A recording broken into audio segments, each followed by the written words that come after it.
Imagine a world where those who follow the rules, work hard, and play fair are rewarded with success, recognition, and power. Seems fair, right? But now, look around you. Who is really on top? The most ethical or the most ruthless? Those who adhere to morality or those who manipulate the rules to their advantage? The brutal truth is that society sells an illusion. From childhood, you have been conditioned to believe that good always triumphs, that honest effort leads to success, and that justice is the foundation of the world. But Nietzsche saw reality differently, in a darker and more uncomfortable way. For him, morality was nothing more than a tool of control, a farce created to keep the weak in line while the true masters take what they want. And that's why you see manipulators thriving. The most unscrupulous leaders dominate in politics. The most exploitative companies monopolize markets. The most selfish rise in the hierarchy, while the naive are left behind. The game has never been about merit. It has always been about power. And power belongs to those who understand this before others. Nietzsche called this the will to power, the raw force that separates those who command from those who obey. But most people never wake up to this truth. They prefer to believe in the comfortable lie that justice always prevails. Do you believe that too? Or are you ready to see the naked and raw reality? Because after this video, you will never see the world the same way again. Since you were born, you have been taught that the world is governed by justice. That if you work hard, are a good person, and act correctly, success will be inevitable. But stop and think, does this really reflect reality? Who is at the top, the most diligent, or the most strategic? The most just, or those who do not hesitate to manipulate? Society operates on the basis of a comfortable lie, the illusion of meritocracy. The concept is simple. Those who do everything right, who follow the rules and dedicate themselves honestly, will eventually be rewarded. But Nietzsche saw this belief as an illusion designed to keep the weak docile and the powerful in control. The truth is that history has never been written by the most just, but by the most relentless. Think of the greatest empires in humanity. Rome did not become one of the greatest empires of the ancient world by being just. It conquered territories by destroying civilizations, enslaving peoples, and crushing anyone who opposed its dominion. The United States did not become a superpower by being ethical. Its rise was based on wars, exploitation, and economic domination. And in the corporate world, industry giants did not reach the top by being charitable. Amazon, Google, Apple, all these companies grew by eliminating competitors, manipulating markets, and prioritizing expansion above any moral consideration. But the most frightening thing is that this system is not a mistake. It was designed to work exactly this way. The French philosopher Michel Foucault observed that power is never distributed fairly. It is accumulated, concentrated, and protected by those who already possess it.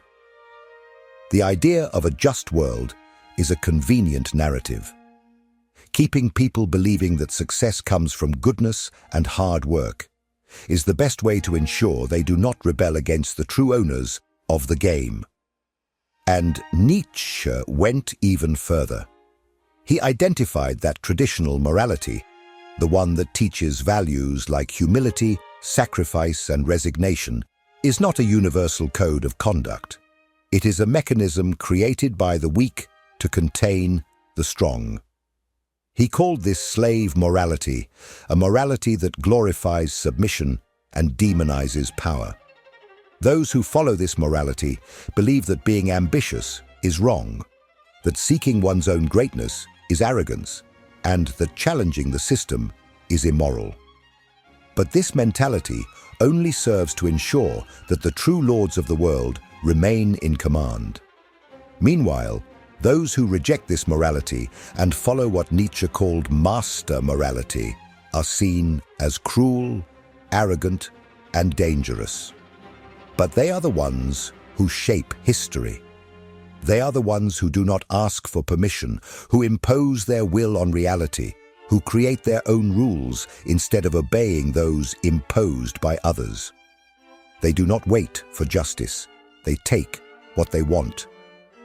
And that is why you see so many good people trapped in miserable lives while the most relentless dominate the world.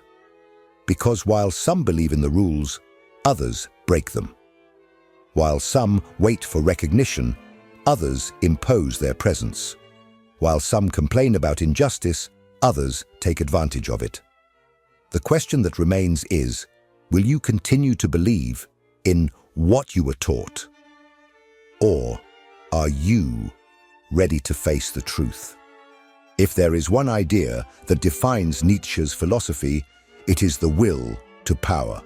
For him, everything in life, from biology to politics, from individual desires to large social structures, is driven by a single essential force: the impulse to dominate, expand, and impose one's will on the world. The modern illusion is to believe that people seek happiness, peace, or harmony. Nietzsche saw this as a convenient lie. What truly motivates individuals is not comfort, but assent. Every form of life struggles to grow, conquer, and assert itself over others. The lion that kills to dominate a territory, the CEO who crushes competitors to expand his company, the politician who manipulates to stay in power, all are manifestations of the same brute force: the will to power. But here is the detail that separates winners from losers. Most people have this impulse repressed. Since childhood, you have been taught to contain your desires, to be humble, to respect limits imposed by others. You have been conditioned to believe that wanting more is wrong, that seeking power is dangerous, and that ambition is synonymous with greed. Meanwhile, those who understand the truth not only accept this impulse, they cultivate it. Nietzsche believed that the great conquerors of history, the revolutionary artists, the immortal leaders, were those who did not fear their own will to power. They did not wait for permission, did not conform to the rules imposed by slave morality, did not cling to abstract concepts like justice or goodness when these became obstacles to realizing their potential. And this leads us to a fundamental point. Power is not something that is given. It is not a prize awarded to the most diligent or a reward for those who follow the rules. Power is something that is taken. If you look at history, you will see that the true victors were not those who waited for recognition, but those who imposed their presence. Alexander the Great did not ask for permission to conquer empires. Napoleon did not wait for a throne to be handed to him. He took it. Steve Jobs did not seek approval when he decided to reinvent the technology industry. He ignored the criticism and did what he wanted.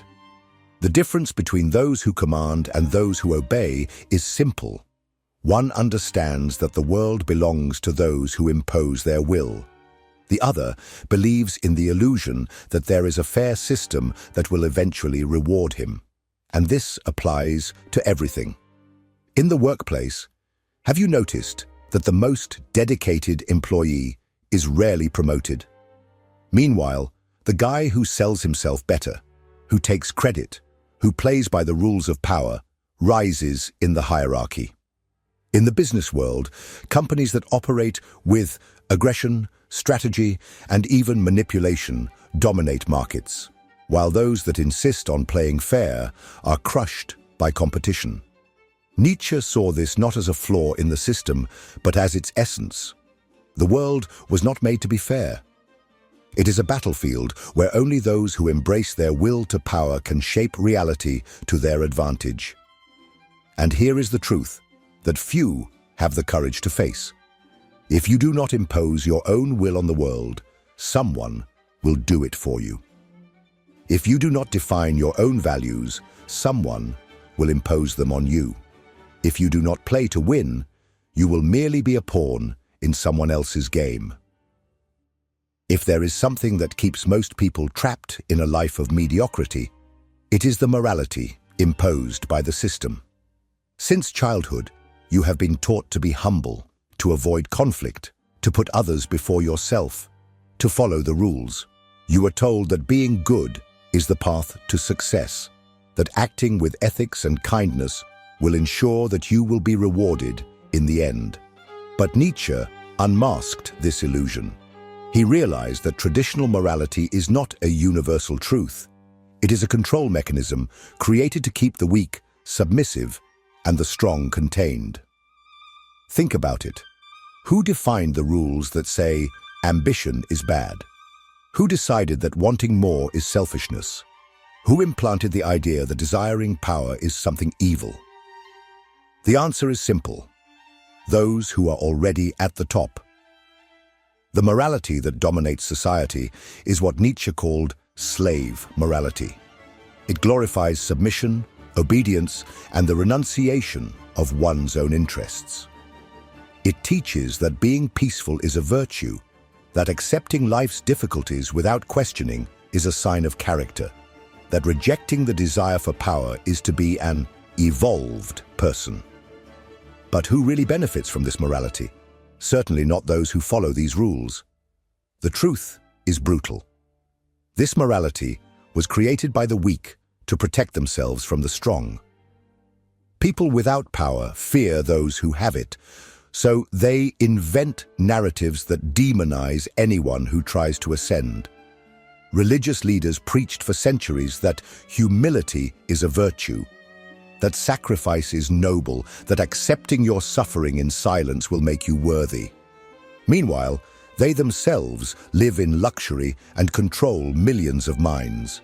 Governments preach about justice and equality, but they are the first to manipulate laws to ensure they remain in power. Nietzsche contrasted this mentality with master morality, the morality of the strong, of those who shape the world, of those who are not afraid to embrace their desires. For those who follow this morality, ambition is not something to be suppressed. It is fuel. The desire to grow and dominate is not something shameful. It is the essence of life. They do not live to please others, but to expand their own power. Now look at history and see who the great names were that changed the world. Were they those who resigned themselves to the rules imposed by society? Or were they the ones who had the courage to challenge everything? Julius Caesar did not accept the limitations imposed by the Roman Senate. He destroyed them and became a dictator. Napoleon did not accept his position as a mere army officer. He seized power and rewrote the order of Europe. Steve Jobs did not accept that technology should follow a standard. He imposed his vision and redefined an entire industry. The problem is that when you are born immersed in slave morality, you do not even realize how much it limits your life. You feel guilty for wanting more. You feel wrong for desiring power. You're afraid of being seen as arrogant for standing out, because you have always been told that being good means lowering yourself, submitting, and being content with little. But Nietzsche saw this as a disease. He believed that human beings should seek their maximum potential, that they should break the chains imposed by this oppressive morality and embrace their true nature. If there is a fatal flaw that prevents most people from gaining power, it is the inability to control their emotions. Most act on impulse, react instinctively to provocations, and cling to romantic ideals about how the world should be. But Nietzsche saw this as weakness. For him, those who master the game of power are the ones who control themselves before trying to control the world. Look at history. The most influential men were not the most just or the most intelligent. They were the most strategic. While most wear themselves out trying to convince others that they are right, the true winners observe, analyze, and act only when the opportunity is perfect. The problem with most people is that they confuse strength with impulsiveness. They think being strong means reacting to any attack, responding to any provocation, fighting every battle. But that is exactly what the weak do. True strategists choose their battles wisely. They know that every action must have a purpose, and that wasting energy on pointless conflicts is a way to self-sabotage. Nietzsche understood that power belongs to those who know how to play with human psychology. Most people are predictable. They react to anger with anger, to fear with fear, to pressure with despair. Those who master the game of power do the opposite. They use patience as a weapon, calmness as a shield, and silence as a tool for control. Want an example? Julius Caesar knew that his rise depended on the loyalty of the masses, so he used every military victory to reinforce his image as an unbeatable leader. He did not waste time arguing or trying to justify his actions. He let the results speak for themselves. When his enemies attacked him politically, he did not react impulsively. He waited, bought time, built alliances, and when the right moment came, he destroyed his adversaries all at once. In the modern world, the logic is the same. The most successful CEOs are not the ones who work the hardest, but those who know when to act and when to wait. The most powerful people are not the ones who shout the loudest, but those who speak less and observe more. And that is the mistake of most, spending energy trying to prove something to others. True power does not lie in convincing others that you are strong, but in making them feel your strength without you having to say anything. Nietzsche saw this as a matter of personal mastery. Those who control their own emotions control the reactions of others. Those who are not affected by insults, provocations, or attacks have the advantage because they turn their adversary's frustration into weakness. And here is the great lesson. In the game of power, the one who keeps a cool head while others despair wins. While most act on impulse, the true masters of the game wait, observe, and strike at the exact moment. If power were merely a matter of domination and strategy, being ruthless would be enough to ensure eternal success. But history shows that those who rise to the top often fall in the most brutal way. What led them to victory often ends up being the very thing that destroys them. And Nietzsche saw this as an inevitable cycle for those who do not know how to balance strength and wisdom. Take Julius Caesar. He conquered Rome with his cunning vision and ability to manipulate allies and enemies. But the same Senate he politically dominated turned against him. Caesar was stabbed to death by those who once supported him, including Brutus, someone he considered almost a son. His ruthlessness and desire for absolute control created too many enemies, and in the end, he lost everything. Napoleon followed the same path. He took Europe with speed and military intelligence never seen before, but his ambition blinded him. He did not know when to stop. When he invaded Russia, he ignored all warnings about the risks of winter and Russian resistance. His insatiable quest for more territory led to his downfall. He was exiled, humiliated, and died far from the glory he sought so desperately. And if you think this is a thing of the past, look at the corporate world. Business leaders who built empires are often destroyed by their own creations. Jeff Skilling of Enron manipulated markets and seemed untouchable until the scandal came to light and he ended up in prison. Elizabeth Holmes promised to revolutionize medicine with Theranos, but her desire for power led her to lie and forge results until everything collapsed. The lesson is clear. Ruthlessness without control destroys even the most powerful. Nietzsche understood that absolute power can lead to blindness. When someone believes they are above the rules, that they will never be toppled, that their strength is unquestionable, they stop seeing the risks. They begin to make mistakes they would never have made before. They underestimate opponents. They create enemies without realizing it. And when they finally do realize, it is already too late.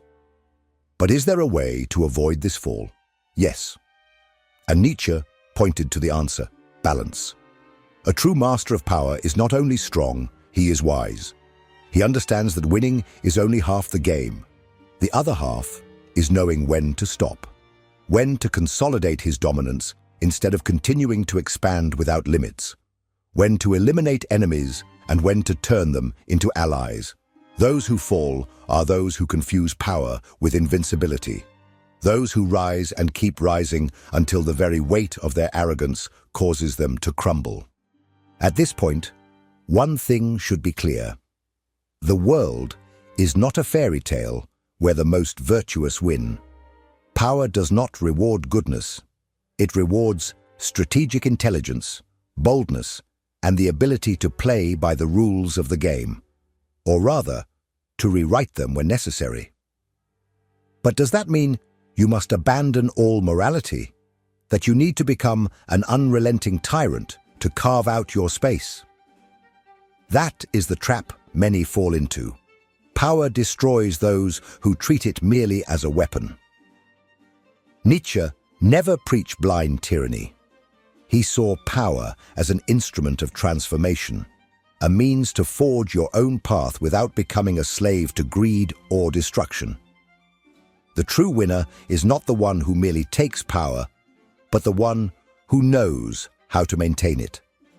This means finding a balance between strategy and emotional intelligence, knowing when to be ruthless and when to be calculatedly generous, when to attack and when to retreat, when to silence your enemies and when to make them useful. The problem for most people is that they live in extremes. Some spend their lives being exploited, believing that the world will reward their goodness. Others, upon awakening to the reality of power, plunge into a path of destruction and paranoia until they become victims of their own brutality. But there is a third way, the way of those who understand the game but do not allow themselves to be consumed by it. The great truth is this: you can live believing in justice and continue to be a pawn on someone else's board. Or you can accept reality, learn the real rules of power, and consciously decide how to play it. If this video has made you see reality differently, subscribe to the channel and comment. Power is not asked for, it is taken. See you in the next video.